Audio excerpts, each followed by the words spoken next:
Coming to you from deep inside the bowels of a great big empty.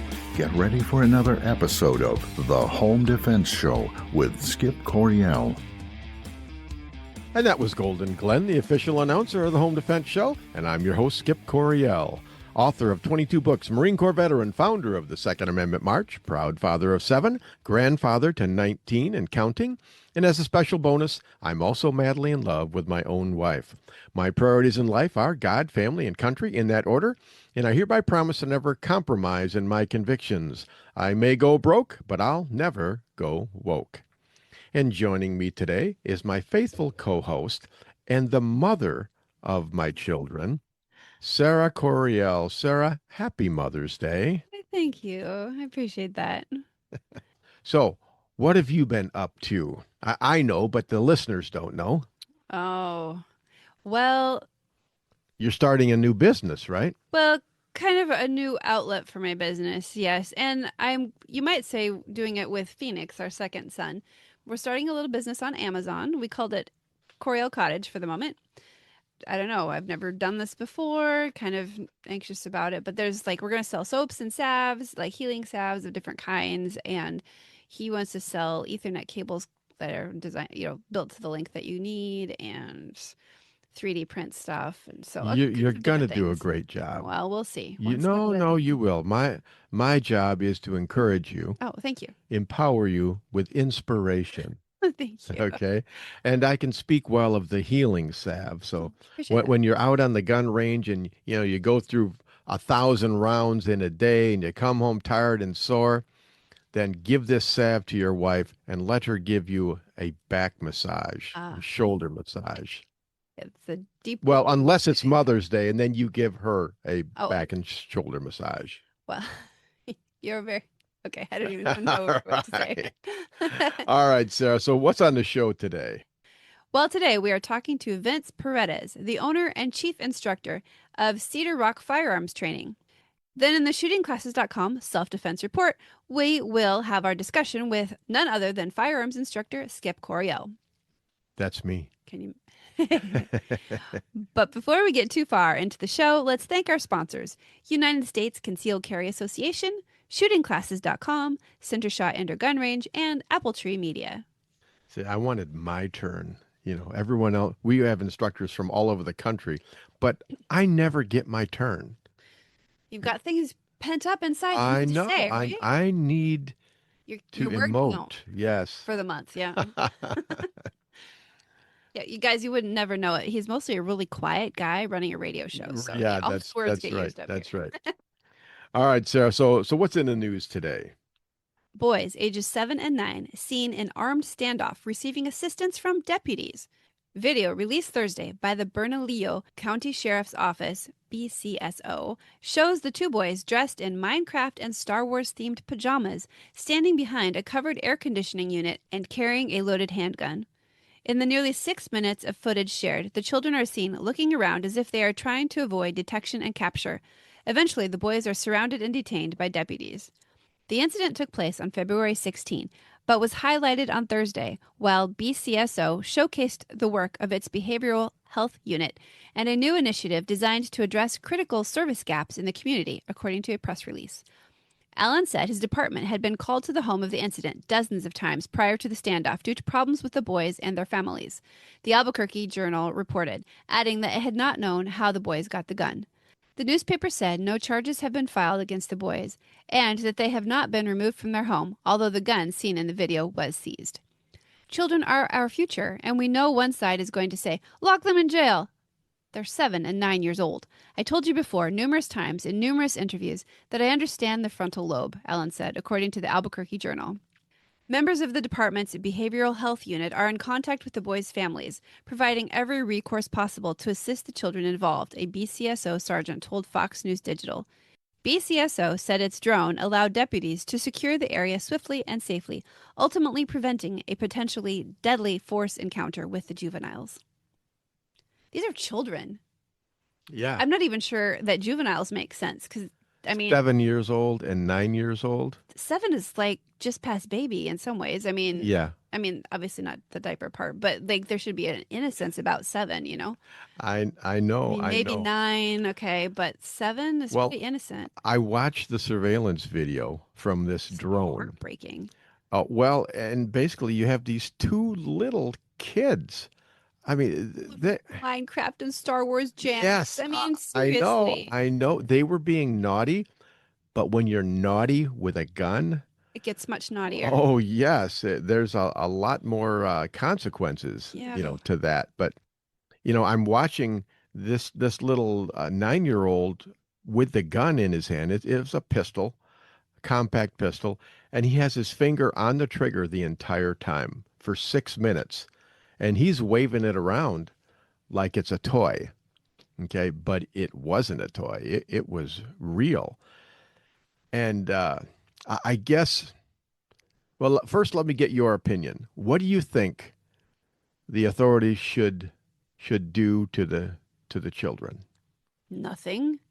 It's not about when they're that little, this is a parent problem. I'm sorry. Okay, I okay. mean, there's a dog owner coming out of me there. I mean, no, I shouldn't say that. Children aren't like that, but really, they're just a 7-year-old waving a gun around. For one, he doesn't have any idea what consequences are. He has no idea what he's doing. Yeah. I mean, isn't that how the Well, Islamic terrorists, they take little kids at what, 6 and 7, right? And they sure. train them, and they like it's like they wipe their conscience is the what I'm Yeah, they given to brainwash them. understand. So children have no idea what these consequences look like, and if you're, I mean, I don't know what's going on in their home. But it sounds like maybe it's a multifamily home. Pro- I mean, Well, that was kind of what I got from the article. the police have been there dozens of times. Right. Police don't come to your house unless someone calls with a concern, Right. That's a good point. Yeah. right? So they're going over and over again I don't know to what the this parents are. I house. mean, I hate to be all judgy with the parents. I don't know what they're up against, but I just don't think this is. I wouldn't do anything to the kids. It's the parents.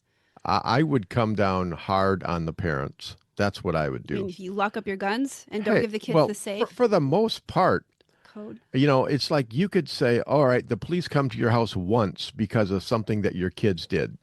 That could be a fluke, right? All right, the kids screwed up. It's their fault. They did something they shouldn't have done. But when they're coming to your house dozens of times, A little bit of a pattern. yeah, in law enforcement, that's what we call a clue. Okay, and so I, I guarantee you, this is a problem with the parents. First, how did they even get a hold of a loaded gun? How did they do that? Well, the parents had to be behind it Yeah, somehow. yeah, But there's other things going on. I mean, you have to teach kids about like consequences, right? Just natural consequences. You can start so small. You know, everything that you do affects the other people in a family. right. Everything. So these kids are waving a gun around that can end a life.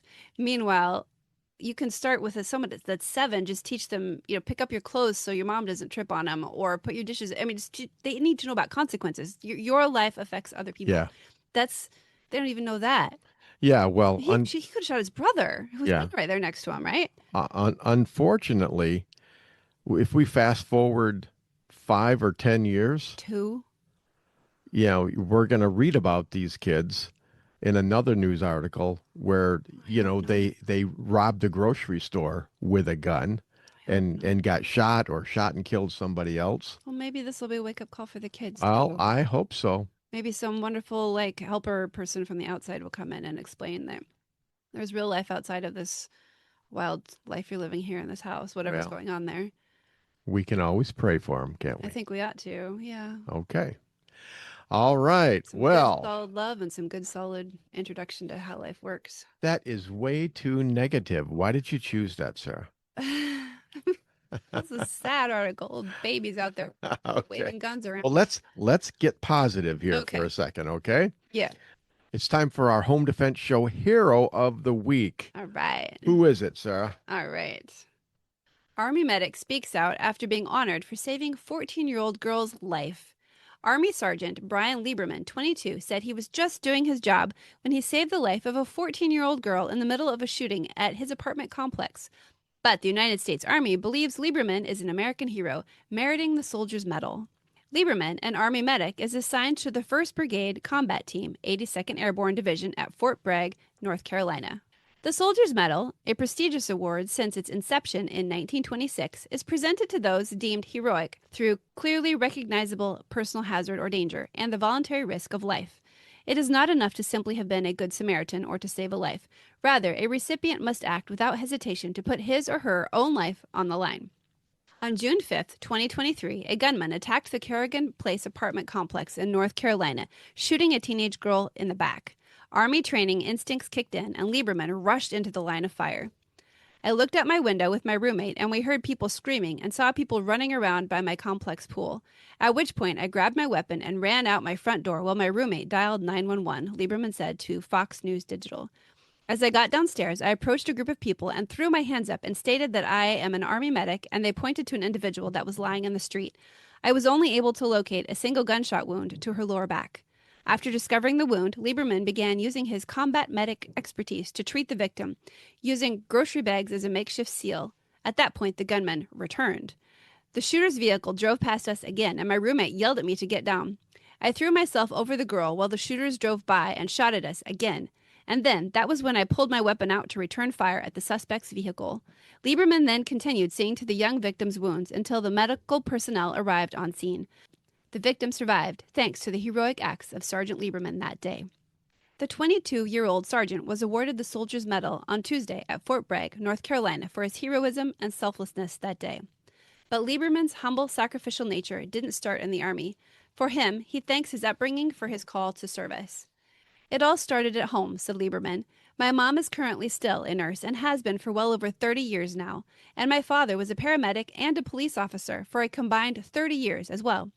I just grew up seeing my parents always go above and beyond, always stopping to help someone in need, no matter where they were or what we were doing. An Army citation reads, Specialist Lieberman's bravery and willingness to risk his life to protect others is in keeping with the finest traditions of military service and reflect great credit upon him, the 82nd Airborne Division, and the United States Army. In truly humble fashion, Lieberman credits others for his brave actions that day. I would not have gotten this award if it wasn't for my roommate in that scenario. But if it wasn't for him that day, I would not be in the situation that I am in now, said Lieberman. I feel like he didn't get much recognition that he deserves, and I feel like he should be sitting right here next to me in this interview and in every single interview. Because he brought me my medical bag, he brought me all the rags that I used to clean up her blood. So he might not have pulled the trigger that day, but he, 110%, was the reason that I was so successful that day in helping that girl. All right. That is positive. Yes. Sara, there are two things that really jump out at me in that article. The first one is the incredible humility of this hero. Yes. I love that he's grateful to the people who made him, and also even in that situation, his roommate. He's not overlooking, his roommate, that helper. And the bravery. Mm-hmm. I mean, just going out there, after you hear gunshots, that's not natural for people to do. And then when the shooter comes back and starts shooting at you, and you lay your body over, Shielding her. Yeah. That is, man, that takes a lot of guts. And it was like he did that because it was his natural instinct to protect and defend, and that's one of the marks of military people. Right. Well, also he'd been trained, so it was an instinct, but also he had chosen to practice that. He went into the military and learned good practice that way too. Yeah, and the last thing, when you were reading this article, I compared this to the news article that you just read about the 7 and the 9-year-old. Yeah. Because Sergeant Lieberman, he's crediting his parents. Yeah. How they raised him to be upright and noble and good and true and all of this stuff. And to me, it all comes back to the parents. These two stories really point that out. Yes. So, hey, Sergeant Lieberman, you are the Home Defense Show Hero of the Week. But I think we should also recognize Sergeant Lieberman's parents. Yeah. They're the heroes as well. And he wants us to recognize his roommate, too. I think we should honor that. Absolutely. Yeah. Good job. Just beautiful. Yeah. 82nd Airborne. That's great. Yeah. In the Marine Corps, we say oorah. But in the 82nd Airborne, they say hoo-ah. Oh. So we'll say both. Okay. Sounds good. All right. All right, Sarah, what do we got coming up on the show next? Next, we're talking to Vince Paredes, the owner and chief instructor of Cedar Rock Firearms Training. Then, in the shootingclasses.com self-defense report, we will hear from none other than our very own firearms instructor, Skip Coryell. Hoorah. In the meantime, God bless and stay safe, because we will be right back. Firearms training should be easy. Instructors can focus on teaching and not worry about all the complex paperwork and management behind the scenes. Just pull the trigger and let us do the administrative work. Welcome to shootingclasses.com. At Center Shot Gun Range, we are passionate about training. Don't know where to start? We offer a 1-hour new shooter seminar to introduce you to the world of firearms and help you find training opportunities specific to you. Concealed carry, home defense, firearm safety, AR-15, private one-on-one training, custom training, or maybe you're on a security team looking to protect your church or business. We even offer weekday morning and evening classes. Center Shot Gun Range has you covered. Start your journey at centershotgunrange.com. Firearms training should be easy. Instructors can focus on teaching and not worry about all the complex paperwork and management behind the scenes. Just pull the trigger and let us do the administrative work. Welcome to shootingclasses.com. Attention business owners. Are you leaving your website open to security issues and hacking due to a lack of maintenance or overseas outsourcing? Don't let that happen to your business. Choose experienced U.S.-based website developers that can customize your website to fit your specific needs. Appletree MediaWorks has been growing businesses online since 2009. With over 80 years of combined experience, their team conducts constant research and development to keep up with ever-changing online threats. Your website deserves the best protection available. Call Appletree MediaWorks today at 877-977-1364 to keep your website secure and grow your business online. Or visit appletree.media. Avoid danger, save lives, and keep your loved ones safe. If this sounds good to you, you sound good to me. And I'd like to help you do those things.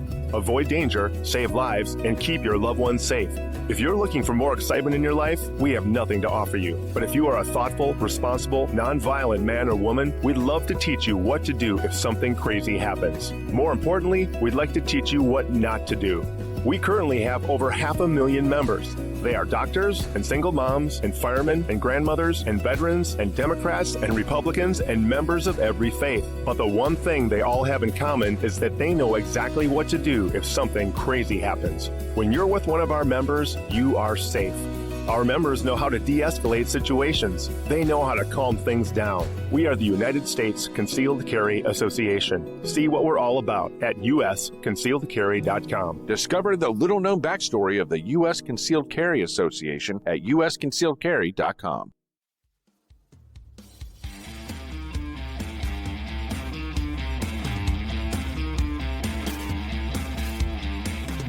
Liberals hate him, small children fear him, but God keeps on loving him anyway. Welcome back to the Home Defense Show with Skip Coryell. And that was the beautiful and sultry voice of Golden Glenn, the official announcer of the Home Defense Show. Folks, we live in a dangerous world, and I want you to be able to protect and defend the ones you love. And that's why I have this show. It's my way of empowering you to accomplish one of your primary jobs in life. You are a protector and a defender. All right, listeners, before we get too far into the show, don't forget to check out our sponsors, United States Concealed Carry Association, shootingclasses.com, Center Shot Indoor Gun Range, and Appletree Media. Without our sponsors, this show wouldn't be on the air, so we thank you all. And now I'd like to welcome a special guest, Vince Paredes. He's the owner and chief instructor of Cedar Rock Firearms Training. Vince, welcome to the Home Defense Show. Hey, thanks for having me, Skip. Been a long time coming. I know we've tried to get together a couple times, but I'm glad to finally meet you virtually. Well, hey, we made it happen, and virtual is fine, but you know, in the next couple of months, we got to get together and have lunch, and I'll buy. How's that sound? That sounds great. All righty. All right, Vince, you've got quite a resume. I was, looking you over on the internet there, and you've done a lot of things, Boy, you it looks like you've got about 30 years in your career already, but exactly how old are you? In your 40s? I'm 39. 39, So yeah, and you've already lived a lifetime. that's what it feels like sometimes. Yeah. So Yeah. uh, just tell the listeners, give us like a summary of your resume here. What kind of stuff have you done? Sure. So I first started into the shooting thing in the military. I think like most military background instructors, I joined the Navy 2004. I guess I technically like they call it depped in 2017, and so I did the whole Navy thing, and I decided to be a corpsman, and I wanted to go green side, as a corpsman, and so I ended up starting off in the infantry, second battalion, second Marines, and very very eye opening coming as a young corpsman, 18, 19 years old. In what regard? Yeah, I was in the Marines, and yeah. so what does that mean to a guy, a Navy corpsman, that it's eye-opening?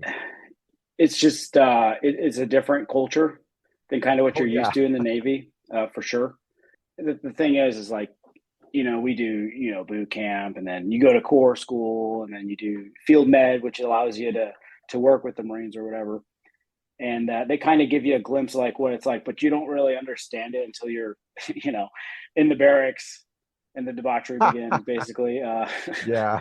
um, so and being like the low man on the totem pole as a corpsman, it can be, I guess, somewhat intimidating to be in that position. But from like the very first training evolution with my platoon, it was like they made it very clear that you don't mess with their corpsmen. Basically, we were Oh yeah. be at like a bar in like 29 Palms or something, and some other guy from another company was saying something to me, and then I got already, I mean, guys standing up for me that I've known for 30 minutes, and they're just like treating me like family already is pretty insane. So Yeah, well, um, because you're the guy who's got to patch him up after the fight. sure, yeah, and I was just like, oh, okay, this is kind of cool, but then also it's kind of like, okay, well, they expect something out of me.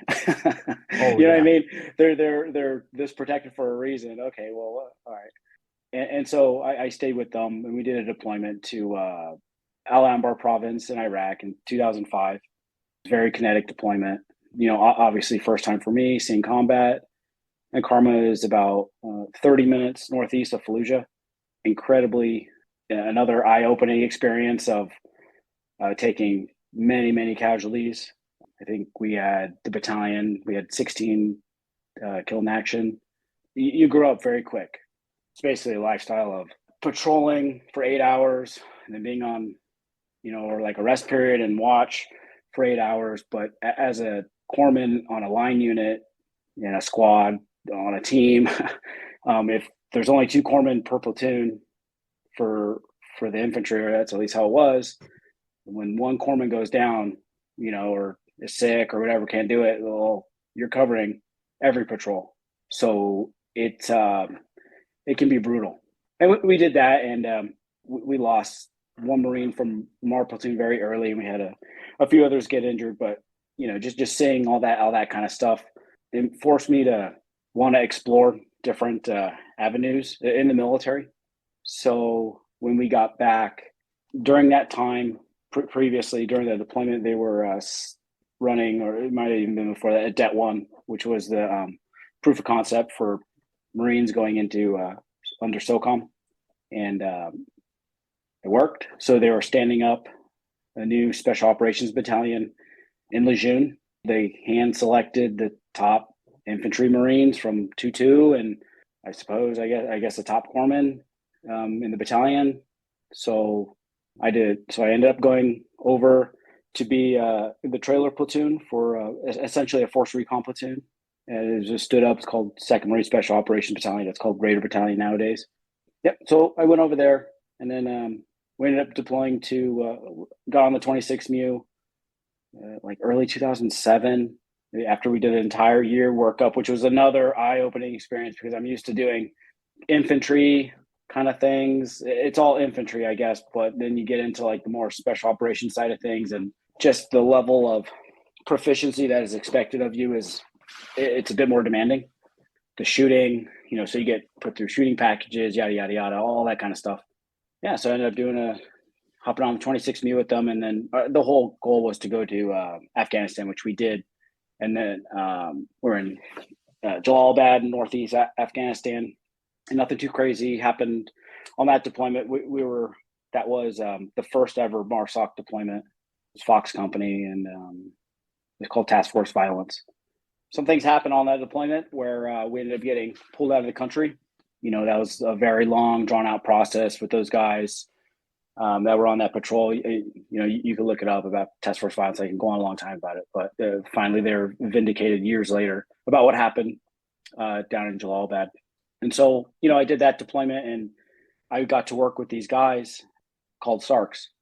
So being a young corpsman, just a regular 8404, I got to work with these guys who were Force Recon corpsmen, essentially. And just seeing the level of professionalism, the level of just everything was dialed with these guys. They could do everything the Marines did, and they had an incredibly robust medical background as well. So I made some very close friends and had some mentors over in the other platoon that were the operators technically. And we were, within the security platoon. And so I decided, hey, that's what I want to do. So how long did you do that, Vince?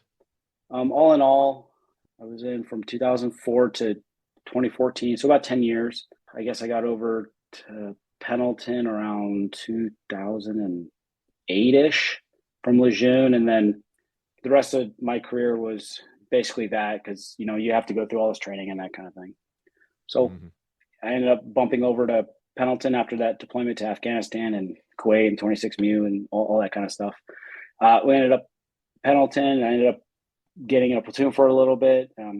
It was a weird transitionary phase for the recon community at the time, because they were shutting down their force recon companies and just kind of like filling the gap with, they call like their a Delta company, essentially, which is like supposed to be their like long range reconnaissance kind of deal.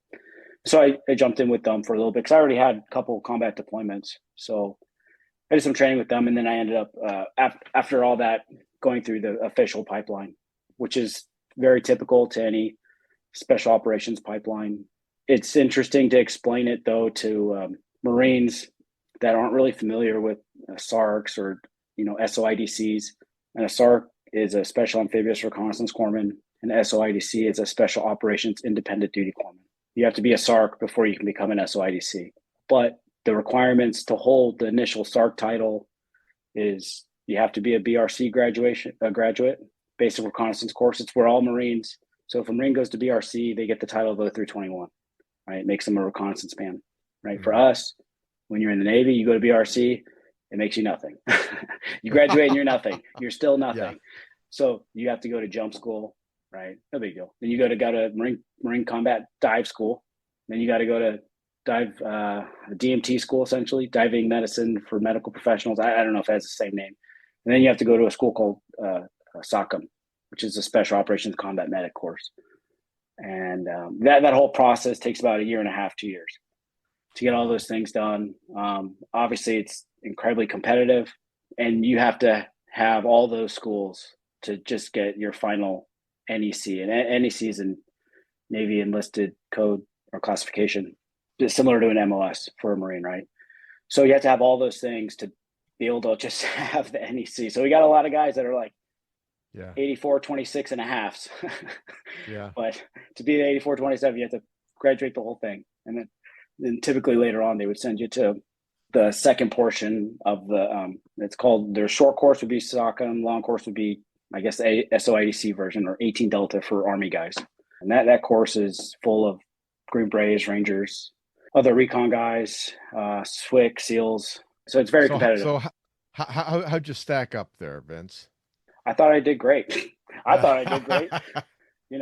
had a bit of experience. I was a medic for a while already.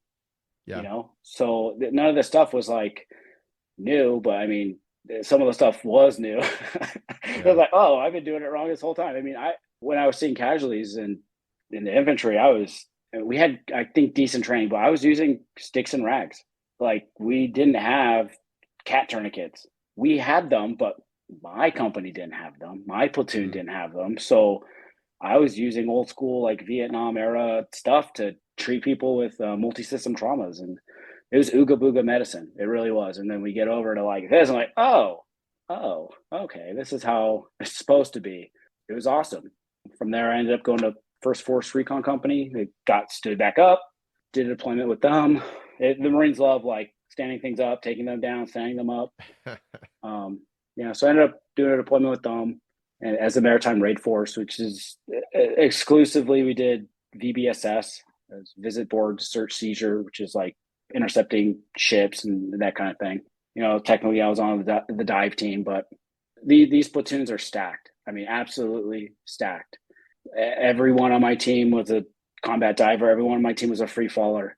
We had, I don't know, over a dozen snipers in the platoon, right? When you tell that to a Marine, they're like, wait, like, okay, like a stay platoon has a few snipers, but like, yeah, just our Force Recon platoon had like a dozen, Yeah. So there's a lot of talent there, right? So did that, ended up changing duty stations, ended up going to first MSOB, which is on the West Coast. Ended up sending me to the long course, finishing that out. And then I did another final deployment to Afghanistan in Lashkar Gah, which is in like a little bit like an hour south of Sangin Valley. It's in the Helmand province. Yeah, and so I've lost track. How many deployments is that? 4? That was 4. Yeah. 4 so deployments. And that was a interesting deployment because we were supposed to be like leaving in like 2014, right? Right.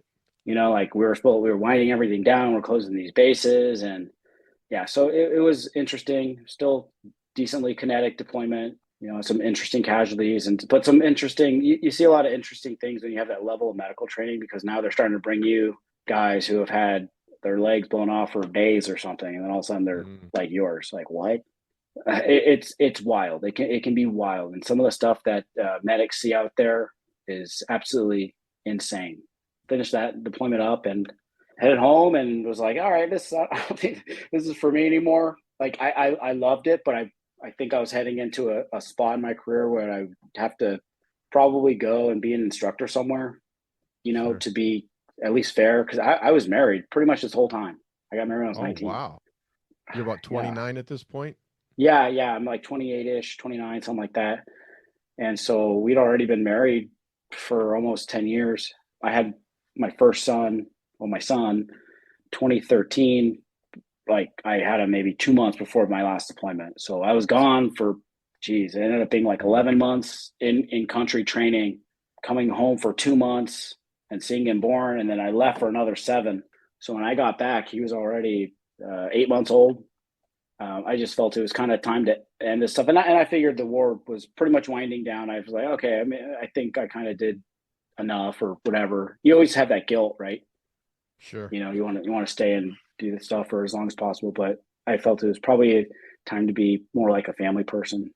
I got out and began my civilian adventure, which, brings me sort of today. I did the college thing, got a degree, and ended up working for a sheriff's department for a little bit. And then, after a while, I needed some like peace and quiet. I needed to get out of Southern California. So we ended up just moving out to Michigan. And this is where we call home now. And I was able to start this company. And I like helping people.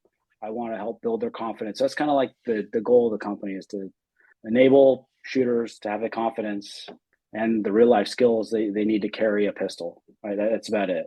Like, I'm going to give you like the no BS fluff, whatever the heck tactical industry stuff. And I just get to the point and we build shooters. So, Vince, it must be, boy, it's just an incredible, I guess, chasm between the skill level of all of the, Force Recon and the Special Operations Command going to teaching a potential CPL holder. Geez, yes. How do you keep your patience?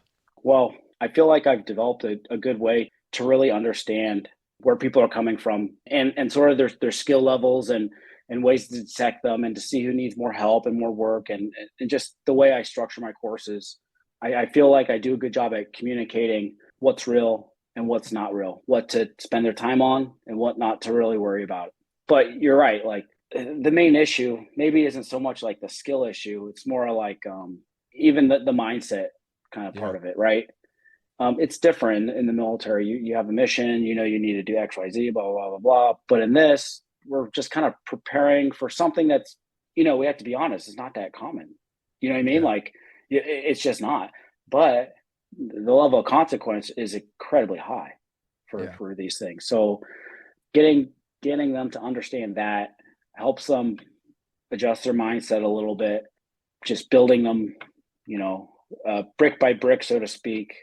The CPL courses, I limit it to 8 people, very, very small classes, lots of one-on-one time. And then the majority of my classes are all private. Just build shooters from there. Like get someone who's never touched a gun to shooting on a timer within an hour, like fast. We just get there. Yeah, it's very rewarding seeing people like almost being like scared. You know what I mean? Yeah, I know what you mean. You know what it's like they just don't have that confidence. Like I could never have this gun on me. I'm like, oh my gosh, is it going to go off? Like, is there a safety? Is there this? It's like, hey, you're an adult. Like, trust yourself. Trust these things I'm going to tell you and go. And then we go and they do the training and after they're like, I want to do a match. I want to do this. I want to do that. I want to keep training. It's like, sweet, because this stuff is quite perishable. So hopefully I've enabled them to train themselves to a level to hit a plateau and then come back and they can seek more training if they want. It's interesting. Well, a lot of times people, they want when they first start out, they want their gun to be so safe that it's no longer dangerous, and a gun is supposed to be dangerous, right? Otherwise it's defective. Exactly. So, I've had people walk up to they pick up the gun with a thumb and a finger and they hold it out in front of them like it's alive and it's going to take off running and go around shooting people with it. They're just scared to death of it. But once they spend an hour shooting and they get over the initial shock and all the brainwashing that they've had throughout their life that these guns are evil, once they get going, it's like you can't hold them down and they're ready to be trained. Yeah, well, I think humans don't like to do things they're not good at, right? Oh, yeah. So, and pistols, the way you hold a pistol with like a master grip, finger straight off the trigger, is not like you do anything else. You don't throw a baseball like that. You don't throw a football like that. Yeah. You don't do anything. The only thing that you do like that is hold a pistol. So it's very foreign for people to to start understanding these things. But I get that in their ear very early. Hey, this is different than anything you've done before, so don't feel bad like if it's awkward. That's what I'm here for. I'm here to catch these things, and I'm not here to be mean about it, but I'm here to keep you safe and so that you continue to practice the same thing over and over and over. It is definitely challenging at times, but very rewarding. I think it is important to let people know though, like, hey, if you don't run the gun's going to run you. Right. If you don't treat it like a tool and they're very robust. They can, get dropped in the mud or whatever. They're robust. Treat them like tools, but respect them. And it's going to work out a lot better for you. Because once you start like fiddling around with it and not, using force with the slide, you're just going to cause yourself more issues and more malfunctions. So once we get over that hump, we're good. Yeah. Well, in that regard, it's not much different than a chainsaw or a skill saw. It's like, first time you use a chainsaw, it's like you're scared to death of it, and you probably should be, a little fearful and respectful until you learn how to use it. And even then, you got to respect it, or it could jump up and bite you real fast. So helping people understand like this isn't the time to be complacent. Right. We've got to be switched on. I mean, we're all here, and we all want to leave with the same amount of fingers and toes and everything we came with. So I'm very big, obviously, as you should be as an instructor, on the safety part of it. Yeah. So what are a few of the things, the main problems with a new shooter that you run across? Main problems that I'm going to see every time. Well, obviously, grip is a huge thing. It's very foundational. They like to grab things like a Coke can or a banana with their thumb in the way. Yeah. Right. Yeah. So that's probably the most common thing I'm going to see. I'll see that in like a open enrollment class, right? I'll go around and fix people's grips and stuff, and show them, hey, like your thumb needs to be up so the other hand can get on the pistol and have its space too. But it's great. You can do it. I can set everyone up. I make sure everyone has a good grip when they're qualing. But when I get those private students, well, okay, we can do this stuff slow. You can hit what you're aiming at. The gun's mechanical. Don't move it. Have good sight picture. Get the trigger to the rear. Okay, cool. But now what? Is that reality? Probably not. So let's go Ricky Bobby fast. And let's pressure test this and see what fails. Because that's the only way you're going to see what they're doing, how they're building tension in their hand, which is why they're missing. Their strong hand starts dominating because they're a baseball player, they played football. They use their right hand for everything, but not shooting a pistol. So it's that thumb in the way all the time. I say that's probably the main thing. If I can get them over that, I think the other stuff, I don't want to say it's trivial, but that like you not establishing a durable, repeatable grip, that's a recipe for disaster, because now the gun is not going to do something that you would expect it to do. Which is, why people miss, especially at speed. The gun, if you don't control the gun's going to control you. And exactly. I mean, you keep talking about grip, and I do the same way in my classes. And so many of my students, they don't understand, why do I harp on proper grip all the time? And it's because, and I'll take a video of them shooting the gun, and they're shocked at how much muzzle lift there is. And it's because the gun is controlling them. They've got to tighten down their grip. They got to get in a better stance, and all of that stuff. But you talked about you got 4 fingers and a thumb, and your hand wasn't really designed to shoot a pistol. You got the opposable thumb. You pick up the baseball bat and you wrap your thumb around it, and they try to do that with a pistol, and it's not conducive to recoil management and rapid firing. Yeah, it's not. So, and that's okay. Like I expect that. I already know what's coming, because that's the thing. I'm very current. I train a lot of shooters. So I see this stuff all the time. I from different people, older, late women, like whoever. I kind of seen it all at this point, I feel like. So once you understand those trends, which is why it's really important to be current as an instructor, right? Like not teach one class a year. It really helps you identify what's going to go on, because you can really get ahead of problems before they arise, which is just creates a safer environment. Absolutely. All right. Well, hey, Vince, we've just scratched the surface, but we're already running out of time. Before you go, can you tell people where they can go online to find out more about your training, how they can get in touch with you, and things like that? Sure. If you just go to www.crftdefensive.com, website, pop up, and it'll tell you everything you need. If you're interested in like shooting only courses, I do pistol fundamentals, I do AR fundamentals. The CPL link will take you over to a spot where it shows you the different types of CPL courses I offer, couples courses, private groups. I can do them during the week. I can split up the courses for private courses, classroom shooting portion kind of thing. And then the open enrollment will have a tab where you can just click through, and it'll end up taking you to the like USCCA website where you can sign up. But and then feel free, like my contact info will all be on the website. Reach out anytime, shoot me an email. I love helping students. I help them all week figure out what gear to do or what gear to use, so they don't get stuck on the YouTube Reddit rabbit hole. So reach out. So crftdefensive.com will get you everything you need to know. All right, that's awesome. Hey, I want to thank you for being on the Home Defense Show, but I also want to thank you for your service to our country. I appreciate that, Vince. Yeah, of course. All righty. Thank you as well. All right. This is Skip Coryell on Home Defense Show. Coming up next, we'll have the shootingclasses.com self-defense report, where we get some expert advice on the details of self-defense. But during the break, I want you to log in to rumble.com and search on the Home Defense Show. I've posted a series of entertaining and educational videos there just for you. Check them out, and don't forget to like, share, and follow. God bless and stay safe, because we will be right back. Firearms training should be easy. Instructors can focus on teaching and not worry about all the complex paperwork and management behind the scenes. Just pull the trigger and let us do the administrative work. Welcome to shootingclasses.com. At Centershot Gun Range, we are passionate about training. Don't know where to start? We offer a 1-hour new shooter seminar to introduce you to the world of firearms and help you find training opportunities specific to you. Concealed carry, home defense, firearm safety, AR-15, private one-on-one training, custom training, or maybe you're on a security team looking to protect your church or business. We even offer weekday morning and evening classes. Centershot Gun Range has you covered. Start your journey at centershotgunrange.com.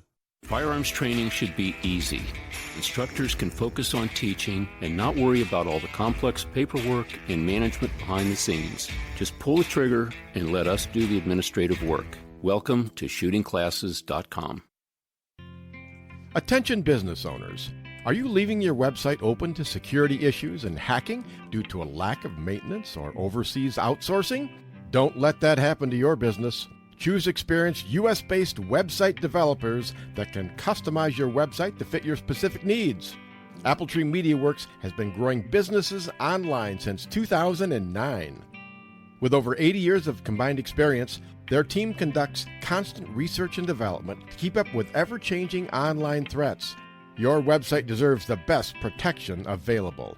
Call Appletree MediaWorks today at 877-977-1364 to keep your website secure and grow your business online. Or visit appletree.media. Avoid danger, save lives, and keep your loved ones safe. If this sounds good to you, you sound good to me. And I'd like to help you do those things. Avoid danger, save lives, and keep your loved ones safe. If you're looking for more excitement in your life, we have nothing to offer you. But if you are a thoughtful, responsible, nonviolent man or woman, we'd love to teach you what to do if something crazy happens. More importantly, we'd like to teach you what not to do. We currently have over 500,000 members. They are doctors and single moms and firemen and grandmothers and veterans and Democrats and Republicans and members of every faith. But the one thing they all have in common is that they know exactly what to do if something crazy happens. When you're with one of our members, you are safe. Our members know how to de-escalate situations. They know how to calm things down. We are the United States Concealed Carry Association. See what we're all about at usconcealedcarry.com. Discover the little-known backstory of the U.S. Concealed Carry Association at usconcealedcarry.com.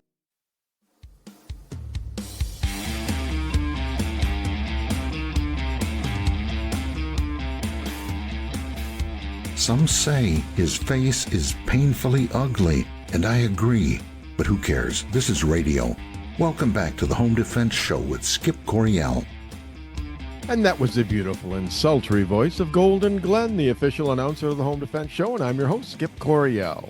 Don't forget to check out our sponsors, United States Concealed Carry Association, shootingclasses.com, Appletree Media, and Centershot Indoor Gun Range for all your training and equipment needs.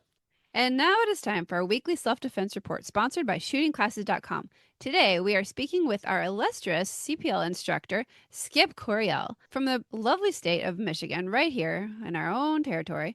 Skip, I look forward to your comments on this story. Illustrious. Illustrious. I think I like that, yes.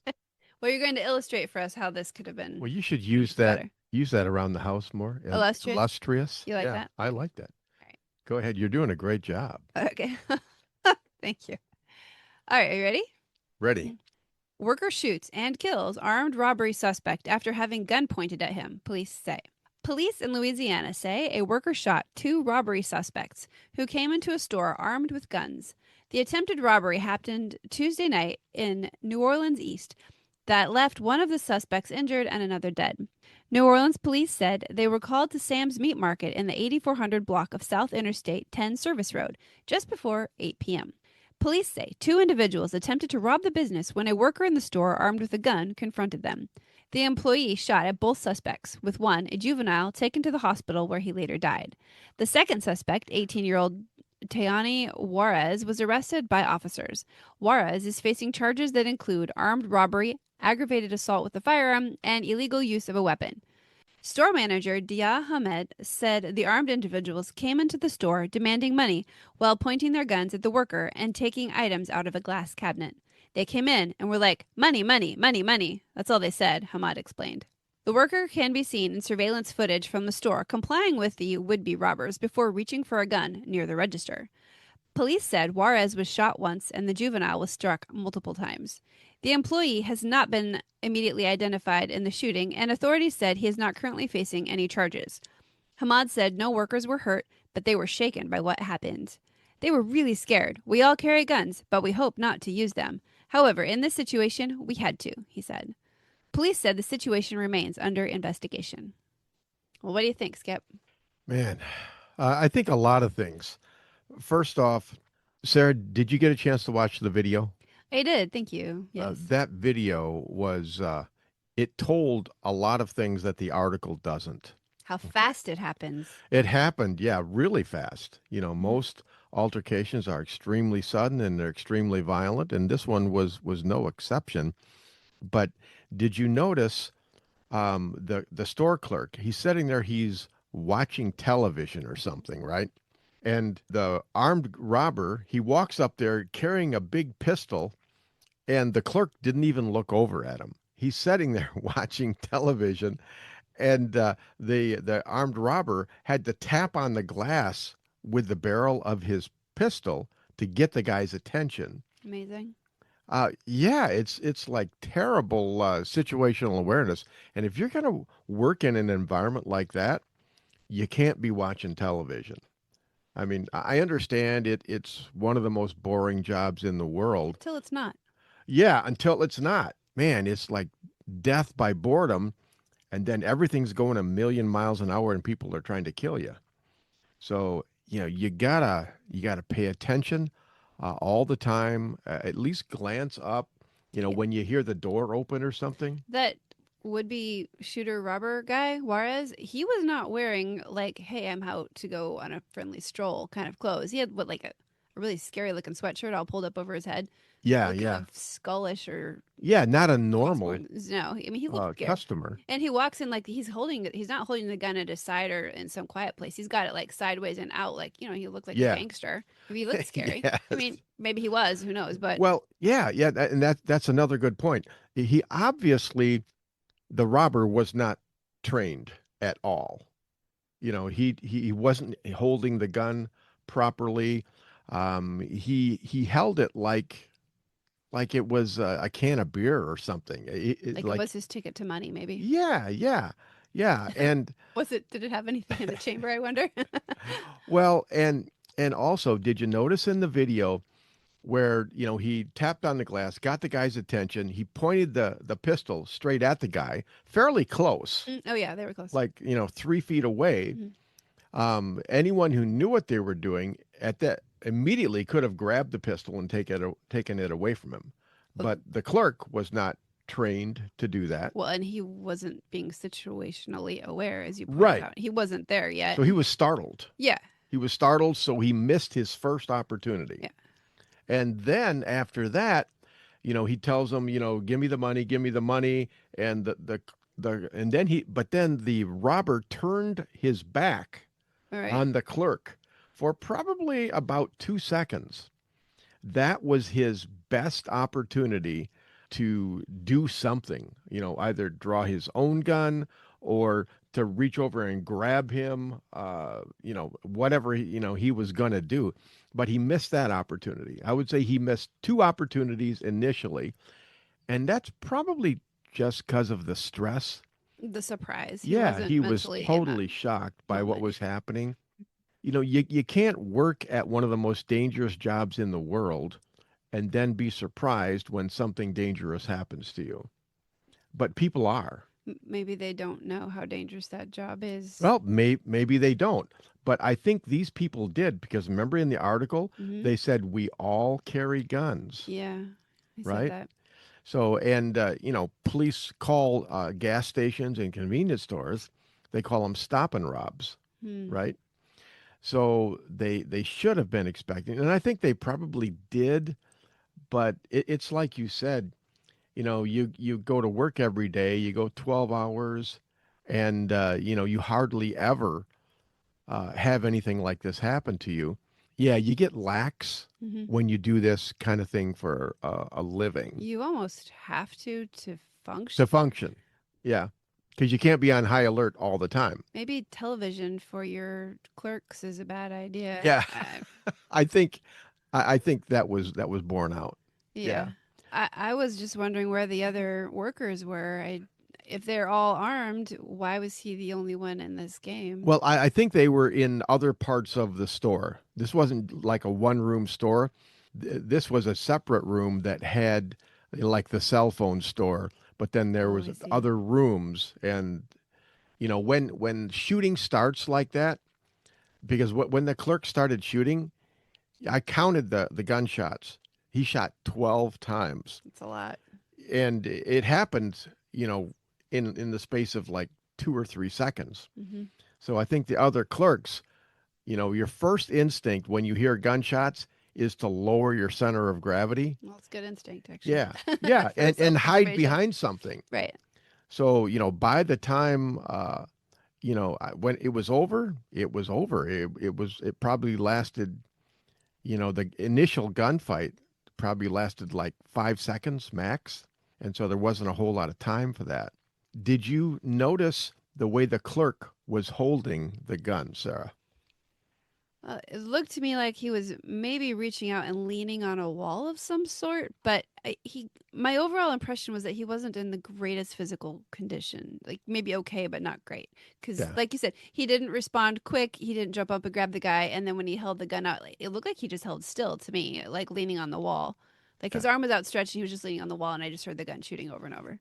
Yeah, well, basically, he shot one-handed, and he Yeah. didn't have a tight grip on the gun. You can tell by the amount of recoil Okay. that we see the gun jumping a lot, and it was just he didn't use the sights because the Oh, gun no. wasn't up in front of his He didn't. face. He just drove it out and started, spraying and praying. Basically, He was reacting is to the what he situation. did. Yeah, Like he at was. first he was unaware, and then over just reacting, not Yeah, thinking yeah. He through. he was just point shooting. Right. Like he had a gun to prepare, but he hadn't been. It was kind of clear that he hadn't been trained. The team hadn't been trained to work together. They Yeah. weren't trained for this. Yeah, yeah, and that's my major criticism of the clerk. If you're gonna have a high capacity magazine like that, he had at least 12 rounds, probably 15. It looked like it might have been a Glock or something like that. Good weapon for the situation. Yeah, yeah, great weapon for the situation. But what he needed to do was to hold the gun in both hands and drive out, lock your elbows, lock your wrist, sight down, and then make good shots Mhm. rather than just spray 12 into the room. He was lucky to even hit the guy, I think. But when you shoot 12 times, even a blind squirrel finds a nut every once in a while, right? But Well, and he didn't. He didn't get any of his coworkers, so that's well, good. that's true because they were in a different room. Well, But no, or- I'm just saying if you're going to carry a gun like that, you're going to have to get some training and practice. well, they made it. Like they got Yeah. a B or a C. I mean, he was brave. He did it, right? He took care Right, of the right, situation. right. He didn't just wait until it was all over or cower on the floor. I mean, he was brave in that. Well, I give But him training points for would have helped. courage. Mm-hmm. Training I would have give him points for having the guts Yeah. to stand up and fight. But can we all agree that if you're going to get in a gunfight, you might as well win, right? Yeah. And the best way to win Is is that some training? is to have some training. Yeah. Okay. If that guy had returned fire instead of running, it Yeah. would have been a different story, I think. It sounds like all three of the people involved weren't really trained very well. Exactly. So Exactly. Maybe the clerk is lucky the robber wasn't very well trained. Yeah, yeah. either. The nationwide stat is less than 1% of all concealed pistol license holder go on to get any training beyond what the government requires them to have before they get their pistol license. And it's like, I just had a class yesterday, right? And we went through the 3 hours on the range, and the last drill we do, I add stress. I'll make them exercise. They'll get their heart rate up. Then I'll yell and scream at them and add stress. And as soon as I do that, they make all kinds of mistakes. Mhm. I They'll would. fall apart. Well, Yeah. almost everybody does. unless you're used to the stress, unless you've trained while under stress, you fall apart and don't shoot as well. You know, your shot group quadruples in size when you add stress, because stress is a wild card. And if you haven't trained under stress, you're not going to be able to handle it. You sum up everything he did right, and I'll sum up what he did wrong. Oh my goodness. Are you sure? He showed courage in that when the robbers came in and waved a gun in his face and he realized what was going on, he didn't just, cower on the floor and give them whatever they wanted. He was aware there were other people in the store and that was the wrong thing for that guy to be doing anyway. He stood up for the right thing. He fought for it, and he fought for the other people in the store. Yeah. With what skill he had. Yep, I agree with you. And that's like, if you don't do that, nothing else matters, right? There is no gunfight. There is no resistance. And there was a robbery. Bad guys can do whatever they want to with impunity. Okay? I agree. He can do a better job if, number one, he has better situational awareness. He's not surprised and startled because he missed 2 opportunities to fight back sooner than he did. And he really needs to get some better firearms training. So are you recommending that the owners of these sorts of stores hire trainers to train their Absolutely, teams? Yeah. If you're going to arm your employees, they need to be able to hit what they're aiming at, and they need to be able to operate under stress without shooting a customer. Oh, yeah. Okay. So, yeah, that's all I'm saying. On the other hand, all's well that ends well. What you can call it, luck, providence, whatever. Well, and these are 2 robbers who won't be robbing anymore. Yeah. He took out 2 bad guys and no innocent people got hurt. So you can say, hey, all's well that ends well, but get more training. There's always improvement to be made. Absolutely. Really yeah. But good job using what you had there. Okay, folks, that about wraps it up for this week's show. I have had a good time exploring this, and I hope that you have too. Please don't forget to thank our sponsors, Center Shot Indoor Gun Range at centershotgunrange.com, shootingclasses.com to help you find the right trainer for your needs, Apple Tree Media for website security, and the United States Concealed Carry Association. For all your self-defense needs, go to uscca.com. All right, folks, I've written 20-plus books, and they're all available on Amazon.com in paperback, ebook, and audiobook. This week, check out my book, The God Virus. Read it today and find out how Uncle Rodney and the Shadow Militia saved the world from tyranny. And also check out the Home Defense Show videos on Rumble.com. And if you want training from me in person, then check out Midwest Tactical Training at shootingclasses.com. Please join us again next week for all your home defense needs. In the meantime, God bless and stay safe. Thank you for joining us this week on The Home Defense Show. Now, get out there and protect the ones you love. We'll see you next week with more of the best. Bye-bye, boys! Have fun storming the castle!